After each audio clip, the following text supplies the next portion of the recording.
The next tier, again, in the architecture is the turbo tier, right? So we actually have two different types of turbos. You can see them here. This is what we call the Turbo PoE touchscreen, and this is a Turbo Classic. So what's the difference here? Well, this one has a screen built in, and it's a touch screen, so you don't have to have a mouse or anything like that. You can totally control this from this screen. Whereas the Classic over here, it has a monitor port, and it has USB ports for a keyboard and mouse. And so the real difference comes in the setup of these two devices, right? Because when you're setting up a Turbo, you want to be able to go in and enter in your username and your password. And on this device, that's very easy because you have the screen built in.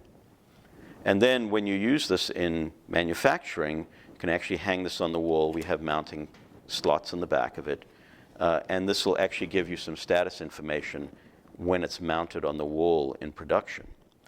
But this device, while it can also be mounted on the wall, does not have an interface. So in order to enter in your username and password into this device, just initially, you have to use a monitor, a keyboard, and a mouse.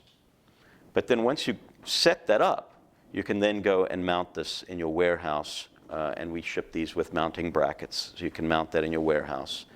And you don't have to maintain a monitor, mouse, and keyboard attached to this device. Both of these devices, you can get all essential data over your LAN from these devices. So once you've hung them in your warehouse, maybe you put them on the wall or somewhere near the devices, and you're using them in practice, you can still get the appropriate information that you need from these devices without having to climb up and dismount them.